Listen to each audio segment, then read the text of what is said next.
Not that we needed more evidence to question the mental stability of the president, but he spent his weekend, obviously at one of his golf resorts, this time the one in New Jersey, spent his weekend tweeting about various conspiracies and, of course, about Hillary's emails. He's been president for a year and a half, and he's still tweeting about Hillary's emails. And it's very quickly becoming like having conspiracy theorist Alex Jones as president of the United States. Donald Trump tweeting, rife with the bizarre grammar and capitalization that we've become accustomed to over the weekend, quote, the rigged witch hunt originally headed by FBI lover boy Peter S. for 1 year, and now 13 angry Democrats should look into the missing DNC server, crooked Hillary's illegally deleted emails, the Pakistani fraudster, Uranium One,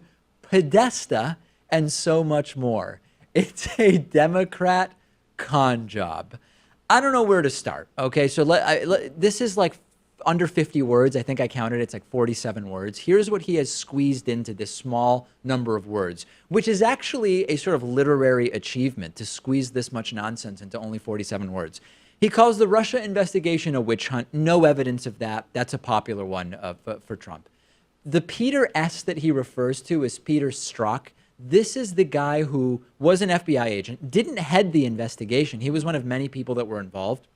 And once his anti-Trump text messages came to light, he was removed from the investigation. In fact, the handling of the Peter Strzok situation was done 100% correctly and is not indicative of any wrongdoing by the FBI.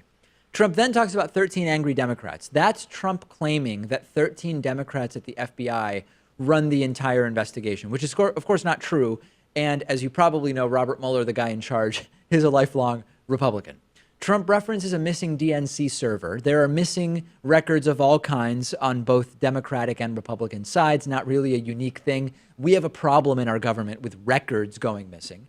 Talks about Hillary's emails. Hillary lost almost 2 years ago. I don't know why he's still talking about Hillary's emails. He even said that even though his priority was going to be to lock her up, that it's not actually going to be. So why he's talking about it, I don't know. Then he mentions this Pakistani fraudster. Now that you may not have heard about, that refers to an individual whose last name is Awan, who's connected to a government IT situation. Awan was a former IT aide for Debbie Wasserman Schultz, and he made unauthorized access to the servers of the House of Representatives. But again, it has nothing to do with the Trump-Russia investigation whatsoever. He brings up Uranium One. That's, of course, the completely debunked conspiracy theory that there's different versions of it, but one is Hillary illegally gave all of our uranium to Russia. And there's actually even crazier versions of that one. Even Shepard Smith on Fox News debunked it. And then he just says Podesta. That's not really anything. That's just referring to John Podesta's a person. He refers to John Podesta, but that's not really anything. A single 47-word tweet with 8 distortions or straight up conspiracy theories. Well, David, the president is busy. He works something like 20 hours a day. He barely sleeps. Yeah. He's, ending the Korean War on Monday and resuscitating the coal industry on Tuesday. He doesn't have time to fact check. He doesn't have time to spell check. You're expecting too much from him. This is what happens when you have an Alex Jones presidency or some guy who watches Fox News in the Oval Office, and it's not how a stable genius behaves. And if you're Justin Trudeau or Emmanuel Macron or Angela Merkel, what do you think when you see this stuff? And actually, we know what they think.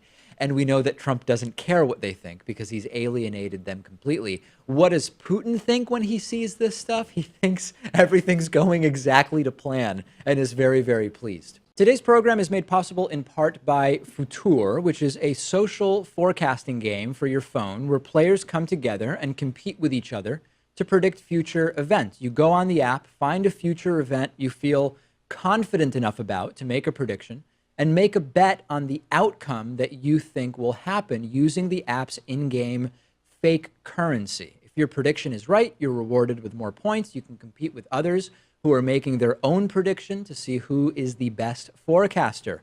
There's no real-world money or cryptocurrency involved. The fun of Futur is interacting with others and showing the world your skills at predicting the future. Will Democrats take the White House this year? Will Trump run for re-election? Will Trump ever build the wall? You can go ahead and make your predictions, show off your forecasting skills, and there are also monthly competitions and prizes for top forecasters. And I'm on Futur. You can wager on my predictions. You can also browse the politics category for lots of interesting questions. Go to futur.com to sign up and make forecasts. It's free. It's on Android and iOS, as well as on web browsers. And right now on Futur, you can win cash prizes for correct predictions about the World Cup. Check it out at futur.com.